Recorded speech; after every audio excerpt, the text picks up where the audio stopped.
안녕하세요. 기고반장 기자실 임지은 기자입니다. 코스피가 올 들어 처음으로 장중 2,000선 돌파했습니다. 외국인이 지수 상승 이끄는 모습이고요. 2,000선 부근에서 다소 저항받고 있는 모습입니다. 간밤에 미국의 제조업 지표가 좀 잘 나왔고 자동차 판매량도 좀 늘었다고 하는 소식 들렸습니다. 제닛 옐런 미 연준 의장이 경기 부양 발언 이런 것들이 이틀째 시장의 힘을 좀 실어주는 모습입니다. 어디론가 떠나고 싶은 날씨인데요. 네, 떠나지 못하시는 분들 기고반장과 함께 투자 전략 세워보시기 바랍니다. 네, 오전장 체크포인트부터 살펴보시죠.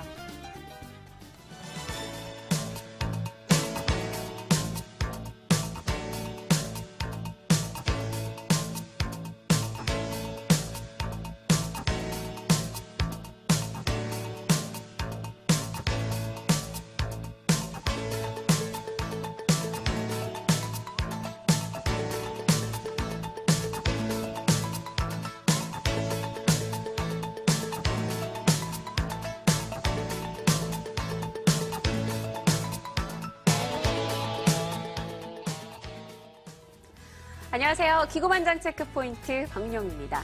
자, 올해 증시가 시작하던 첫 거래일의 시초가가 2013이었습니다. 그 이후로 지수는 계속 탄력을 잃어가는 모습이었죠. 오늘 오전장 2,000선을 넘어서는 모습이 포착이 됐습니다. 장 후반까지 꾸준하게 탄력을 키워나가줬으면 좋겠다라는 바람 가지고 본격적인 시작해볼 텐데요. 여러분의 투자 방향 잡기에 도움이 되는 정보들 오늘도 모아왔습니다. 머니투데이 방송에서 보도본부에서 보고 있는 이슈들은 무엇일지 점검해 보도록 하겠습니다. 첫 번째 이슈입니다. 오늘 오전장에 들려온 소식이죠. 롯데홈쇼핑의 납품 비리입니다.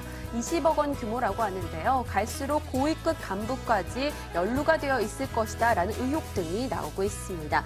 롯데홈쇼핑 임직원들의 약 20억 원 리베이트 비리를 수사 중인 검찰이 신원 롯데백화점 사장 등 회사 고위층으로 수사를 확대하고 있습니다. 신 사장은 롯데홈쇼핑 전현직 임직원들의 비리를 묵인하거나 지시한 뒤 빼돌린 돈의 일부를 상납받은 혐의를 받고 있는데요. 검찰은 임직원들의 비리가 모두 신 사장 재직 시절에 일어난 점에 주목하고 있으며 조만간 신 사장을 소환해 조사할 계획입니다. 검찰은 또 비리 금액이 20억 원에 달하는 만큼 회사나 그룹 차원에서 비자금 조성이 있었을 가능성도 배제할 수 없다고 보고 자금 흐름을 정밀 추적하고 있습니다. 주가 흐름 한번 살펴보도록 할까요? 오늘 롯데홈쇼핑은 0.15%, 장 초반 1% 넘는 하락 출발했다가 현재는 약보합권까지 회복한 흐름입니다. 현재 하락세 이어가고 있습니다. 네, 두 번째 이슈 점검해 보겠습니다. 애플과 삼성전자, 또다시 특허 소송 관련한 이슈 전해지고 있습니다. 2차 특허 소송 1심에서 애플이 우리 측에 약 20억 달러 배상을 요구한 것으로 알려지고 있습니다. 삼성전자 역시 마찬가지 대응을 보였는데요. 삼성전자는 애플에 약 694만 달러, 73억 5천만 원을 배상하라고 전했습니다. 애플은 삼성의 특허 침해로 애플이 잃어버린 이익과 합리적인 특허료를 배상받아야 한다고 주장했습니다. 삼성전자가 자동 완성, 전화번호 부분 화면 두드려 전화 걸기, 데이터 동기화, 통합 검색과 슬라이드 잠금 해제 기능을 침해했다고 주장하고 있습니다. 삼성전자 측은 삼성전자 휴대전화는 구글의 안드로이드 운영체제를 이용하며 애플이 자사특허라고 주장하는 기능은 실제로 구글이 개발한 것으로 애플을 베끼지 않았다고 반박했습니다. 하루 걸러 하루 전해드리는 특허 소송 문제 오래 끌고 있는 만큼 차라리 신기술 개발에 더 주력해줬으면 좋겠다라는 생각이 듭니다. 현우석 부총리 겸 기획재정부 장관이 새로운 한국은행 총재죠. 이주열 총재의 취임을 축하하기 위해 오늘 오후 2시에 방문한다라는 소식이 전해지고 있습니다. 상당히 이례적인 일이라고 하는데요. 자세히 살펴보도록 하겠습니다. 경제수장이 통화정책을 책임지는 한국은행을 직접 방문하는 것은 이례적인 일입니다. 금리 인상 등 양측 간의 정책 조율 가능성도 제기되고 있는데요. 현 부총리는 지난해 3월 취임 당시 정부의 경기 부양을 위한 금리 인하 필요성을 언급한 적이 있고 당시 김중수 총재는 현 부총리의 발언 직후 저금리의 부작용을 강조해 정부와 하는 사이에 미묘한 신경전이 연출되기도 했습니다. 이번 만남의 배경에 관심이 쏠리고 있는 만큼 만남의 결과물이 기대되고 있습니다. 네, 다음 소식입니다. 김종준 하나은행장이 금융당국으로부터 중징계를 받게 됐습니다. 과거 하나캐피탈 사장이었을 때 미래저축은행에 투자한 것이 문제가 됐는데요. 연임에 성공한 지 단 한 달 만에 리더십에 큰 손상을 받게 됐습니다. 권순우 기자가 보도합니다. 김종준 하나은행장이 부실저축은행 부당 지원 혐의로 금융당국으로부터 중징계를 받을 전망입니다. 금융감독원은 하나은행과 하나캐피탈에 대한 검사를 마치고 지난 31일 김 행장의 중징계 방침을 사전 통보했습니다. 김승유 전 하나금융지주 회장에게는 경징계를 통보했습니다. 김 행장은 하나캐피탈 사장이었던 2011년 건물과 미술품 등을 담보로 미래저축은행에 145억 원을 투자했다가 60여억 원의 손실을 입었습니다. 이 과정에서 미래저축은행을 지원하기 위해 이사회 의사록과 회계법인의 가치평가 서류의 날짜를 조작한 사실도 적발됐습니다. 김 행장이 중징계를 받게 되면 3년간 금융권 취업이 제한되지만 현재 임기는 유지할 수 있습니다. 금융권 관계자는 금융당국의 징계를 받으면 스스로 물러나는 것이 업계 관행이지만 하나금융이 징계를 예상하면서도 연임을 강행한 것은 임기까지는 자리를 지키도록 하겠다는 것 아니겠냐고 말했습니다. 김승유 전 회장은 미술품 4천여 점을 보유하고 일부는 임직원 출신 회사로부터 사들였다는 점, 과도한 고문료를 받은 점 등이 지적됐습니다. 김 전 회장 역시 미래저축은행 투자를 지시했다는 의혹을 받았지만 직접적인 증거는 발견하지 못한 것으로 알려졌습니다. 금융당국 관계자는 지주 회장이 검토해보라고 지시를 하면 알아서 지원을 하는 것이 통상적인 상황이라며 직접적으로 투자하라고 했다는 증거는 검찰 수사에서도 발견되지 않았다고 말했습니다. 금감원은 10일 동안의 소명 기간을 거쳐 오는 17일 열리는 제재심의위원회에서 징계 수위를 결정할 예정입니다.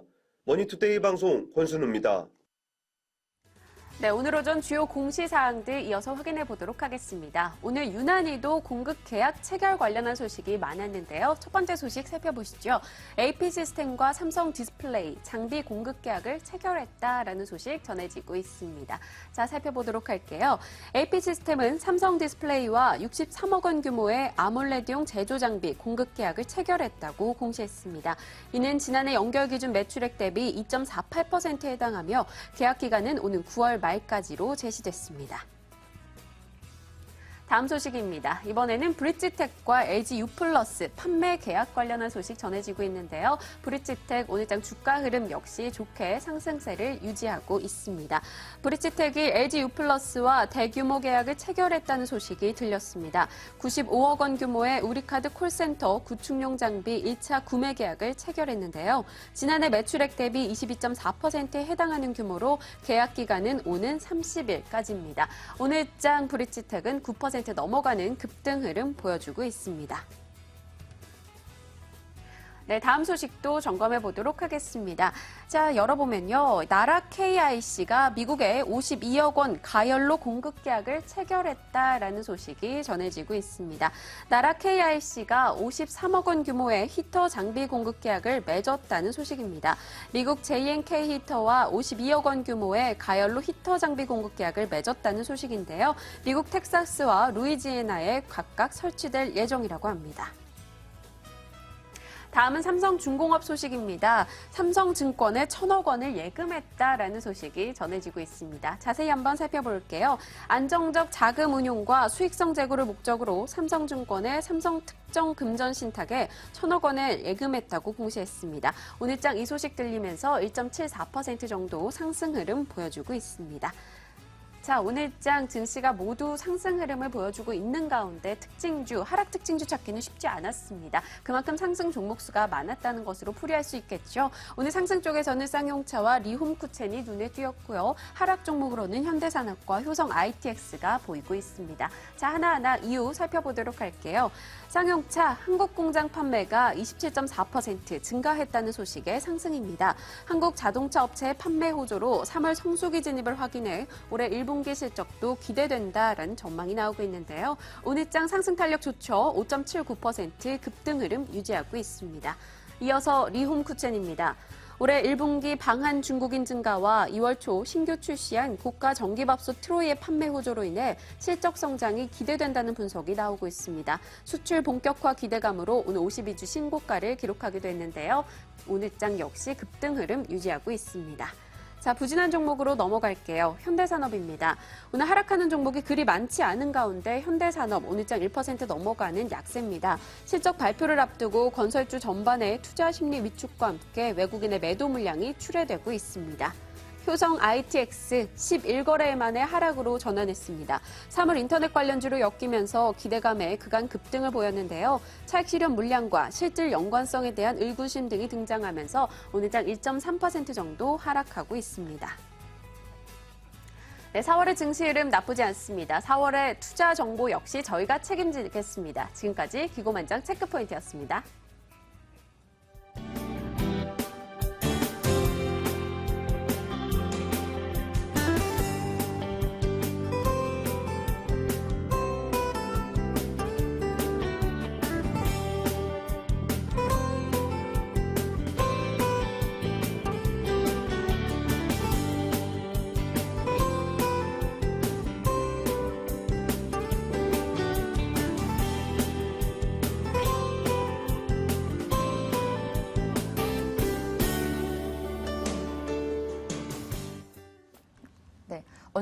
언제 오나 했는데 2,000선 오늘 드디어 돌파했습니다.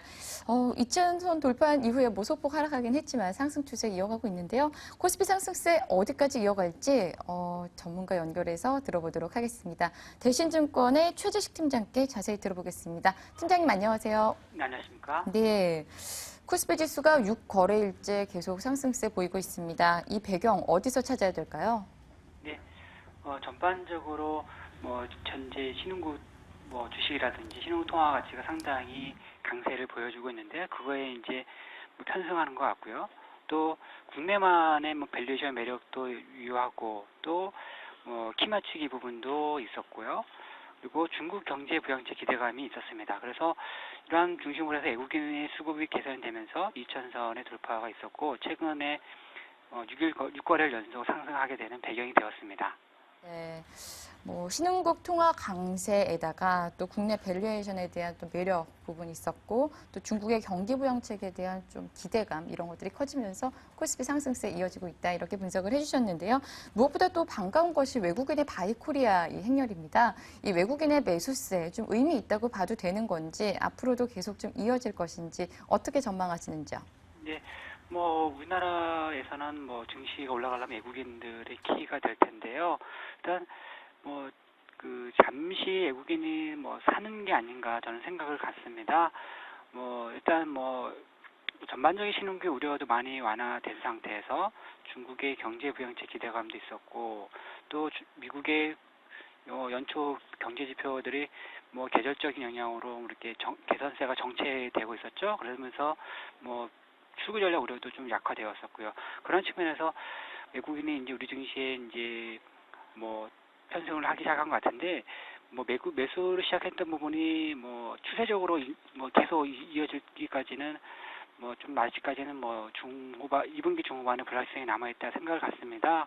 그때 가서는 외국인들의 다시 순매도 가능성도 있다고 생각하기 때문에 외국인들의 바이코리아 행렬이 이제 본격적으로 되고 있다는 것을 상징적으로 보기보다는 전반적인 주변의 여건이 좀 완화되었고 원화의 강세 가능성도 추가적으로 열어둔 상태여서 사는 게 아닌가 싶은 정도로 그냥 단기적인 한 달 내지 한 달 보름 정도 보는 관점이 아닌가 싶습니다.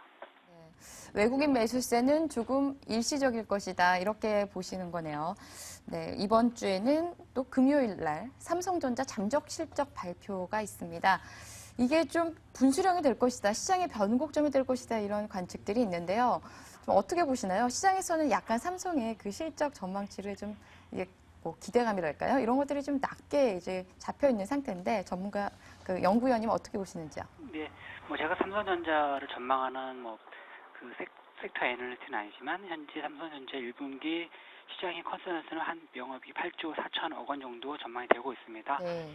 이 정도만 이 정도 이상으로 시장 컨센서스 이상 정도만 나온다면 전반적인 1분기 어닝 시즌 스타트하는 측면에서는 나쁘지 않다. 네. 긍정적이다 봐집니다. 그 이유는 국내 기업의 이익의 절반이 삼성전자가 차지하게 되는데요. 예상보다 많이 좋게 나온다면 1분기 실적이 대부분 좀 많이 하향 조정이 되었는데 추가적인 기업 실적 감익 우려는 좀 완화되는 것을 할 수 있겠습니다. 그래서 삼성전자의 1분기 실적이 어닝보다 예상보다 좋은지 부분이 힘이 되지 않을까 싶고요. 네. 뭐 어닝 시즌 관련 뭐 대응 전략까지 말씀드리게 되면 네. 현재 소재 산업재들의 부진한 실적은 뭐 이미 알고 있고 추가 많이 하향 조정이 되었는데 그 뭐 1분기 실적이 나올 때 뭐 새롭게 주가가 하락한다고 생각하지는 않습니다. 네. 하지만 2분기부터 개선될 만한 펀더멘털 근거가 확실되기 전까지는 여전히 뭐 기술적인 뭐 제한된 움직임 정도로 끝나지 않을까 싶고요. 그리고 뭐 실적 좋은 내수 서비스 업종 같은 경우는 상대적으로 2분기가 더 좋다고 보기 때문에 뭐 실적 시즌에서도 약간 좀 더 뭐 매매가 좀 더 긍정적인 측면이 있지 않나 싶습니다. 네. 사실 이럴 때 막 코스피가 확 이렇게 상승세의 흐름을 보일 때 개인 투자자들의 고민은 시작이 됩니다. 아, 내가 1900선 초반이라도 좀 들어갈 걸 아니면 지금이라도 들어가야 되나. 이 상승 추세 어디까지 이어질까. 막 이런 갈등들 하는데요. 이런 지금 현 추세 이어질 것이라고 보시는지 앞으로 또 상승세 이어가기 위한 뭐 조건이 있다거나 또 아니면 앞으로 좀 주의해야 될 어떤 뭐 변수 같은 것들이 있으면 좀 짚어주시죠. 예, 뭐 추세라는 게 긴 추세냐, 뭐 단기 추세냐 보는 관점에서 다른데요. 저는 뭐 단기 추세 정도만 좀 뭐 긍정적인 관점에서 봐줍니다. 일단 그 어느 시즌에 뭐 늦게 전개된다면 5월 중순에서 5월 하순까지 전개되는데 하여튼 5월 중순 전까지는 뭐 전반적으로 우리나라뿐만 아니라 미국의 어느 시즌이 전개되고 뭐 중국의 부양책 기대가 뭐 수급적인 우려 완화 이런 부분에 있어서 뭐 완만한 상승 정도 흐름을 예상을 해볼 수 있을 것 같습니다. 뭐 근데 지수 포인트 자체가 뭐 2,100 뭐 이상의 뭐 그런 강세를 염두에 두는 건 아니고요. 네. 그냥 전반적인 완만한 상승 정도의 뭐 제한된 정도 흐름이 아닌가 싶고요. 뭐 2분기 전체적으로 본다면 뭐 2분기 초반에는 좀 강세 보였다가 2분기 중후반에는 그 중국 쪽의 경제 둔화뿐만 아니라 금융 시장의 그 시장의 우려도 재부각된 걸로 예상되고 그리고 미국 쪽에서의 뭐 워낙 경제 지표가 좋게 나오면서 다시 그 QE 테이퍼링 재부각도 있을 것 같고요. 네. 또 미리 주가라든지 이런 위험 자산 가격이 많이 올라가게 되면 그것을 빌미로 차익실을 빌미로 찾지 않을까 싶습니다. 네. 그래서 전반적인 전강 후약 전략으로 예상하고 있습니다. 네. 일단은 좀 이제 저희 이제 우리나라 실적 나오기 전까지는 좀 단기적인 대응 전략 필요하다 뭐 이렇게 보시는 건가요? 네. 일단 어차피 현재 3월 중순부터 바닥권에서 많이 올라가 있는 상태이기 때문에 이 상태에서 이제 그 지수 상승 레벨이 2050에서 2100선 넘어갈 때는 저는 점진적으로 비중을 줄여가는 게 맞지 않나 싶고요. 네. 그 이유는 계속 말씀드렸지만 뭐 경제 부양책이 나오지도 않았고 중국의 경제 부양책의 강도가 어떨지도 모르는 상태이기 때문에 그 상태에서 주가는 이미 올라가 버리고 있는 상태이기 때문에 그 지수 때부터는 뭐 2분기 중후반에 이러한 뭐 글로벌 일정을 고려한다면 비중 축소 생각을 하고 그래야지 그 유동성 자금 가지고 뭐 좋아하는 주식이라든지 이런 자산을 싸게 살 수 있지 않을까 싶습니다. 네. 네. 팀장님. 네. 네. 도움 말씀 정말 감사드립니다. 대신증권 최재식 팀장이었습니다. 네, 감사합니다. 네. 이 시각 뉴스룸에서는 어떤 내용 오가는지 한번 살펴보시고요. 바로 주주클럽 들어가겠습니다.